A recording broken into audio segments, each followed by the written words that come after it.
ujian ya. Saya kadang-kadang ujiannya agak nyeleneh gitu.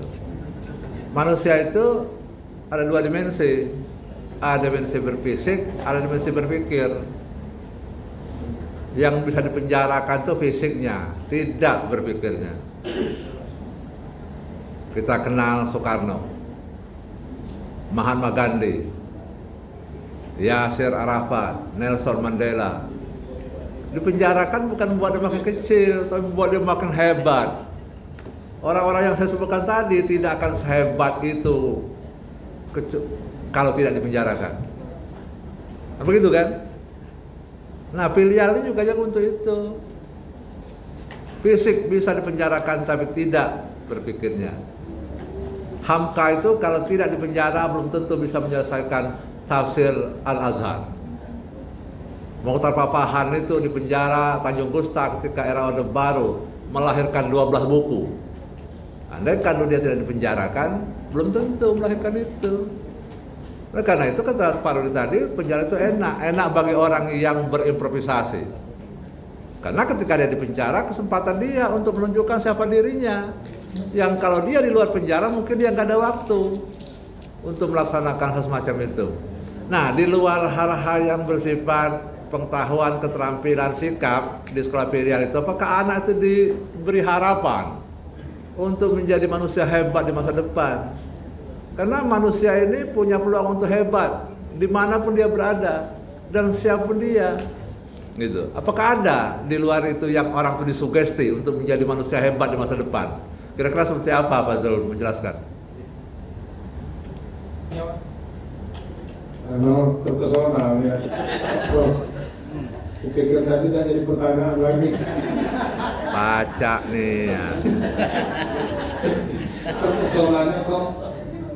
Saya itu terbayangkan aja tadi bahwa Pak Prof Darwan ini saya memang kagum luar biasa. Jadi itu dulu Pak Prof. Saya terbayangkan Pak Soekarno, Mahatma Gandhi, Mandela, bahwa beliau di penjara itu bukan merupakan satu hukuman yang dianggap mereka sesuatu yang merugikan, tapi justru mereka berpikir bagaimana terus berkarya berbakti. Mungkin sama dengan sekolah filial kita juga sama pada konsepnya, bagaimana menjadikan mereka itu supaya berpikir logis, baik, dan mereka bisa pada saat itu juga berkreasi untuk bekerja dengan baik. Ya saya pikir saya terbuka setelah Pak Prof menyampaikan itu, sehingga aku udah lagi terpikir pertanyaan Pak Prof. Iya Prof. Baik. Ya pertanyaan itu pikir lagi. Ya, jadi itu yang kita pikirkan karena masyarakat kita ini memberi label, memfinalti. Padahal di muka bumi ini siapapun bisa menjadi siapapun. Tidak ada bukti keturunan orang miskin tidak akan menjadi siapa-siapa di masa depan. Dan tidak ada juga bukti anak pejabat, anak orang kaya akan menjadi siapa saja. Juga tidak ada bukti bahwa orang di penjara tidak akan menjadi sukses di masa depan. Itu yang perlu filial ini bagian dari itu. Gitu ya, saya sangat apresiatif dengan disertasi ini. Lalu di Amerika itu tahun 2001 dulu Kongres itu menyetujui undang-undang NCLB, No Child Left Behind. Tidak ada seorang pun anak yang boleh tertinggal. Nah, sekolah filial yang Pak Zul sampaikan juga menjadi bagian dari itu. Itu disetujui, dilegitimasi oleh George Walker Bush tahun 2002. Lalu di Amerika itu munculnya apa yang disebut dengan prison school, sekolah penjara. Tapi kalau kita ini karena agak santun tidak disebut sekolah penjara, tapi disebutnya sekolah filial. Kan begitu Pak Zul ya? Itu pembantu rumah tangga disebut asisten rumah tangga. Itu karena faktor kultural saja. Tapi di banyak negara itu disebutnya prison school, sekolah penjara. Dan sekolah itu memang di penjara. Karena itu mestinya lembaga pemasyarakatan anak-anak itu mestinya menjadi wahana sekolah juga. Kan begitu kan? Apakah Pak Zul punya kemampuan untuk mengajak orang lain dari aneka provinsi atau mungkin dari aneka kabupaten kota untuk melaksanakan tindakan-tindakan semacam ini? Karena tugas kita itu sebetulnya bukan untuk memenjarakan orang. Tugas kita itu adalah bagaimana mengubah perilaku orang ketika keluar dari penjara. So kalau orang itu tidak berubah cara berpikir, nanti keluar dia mencuri lagi.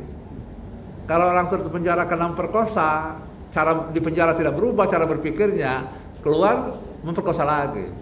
Tapi kalau orang itu bisa diubah cara berpikirnya, keluar dari penjara dia bisa masuk ustadz, jadi ustadz.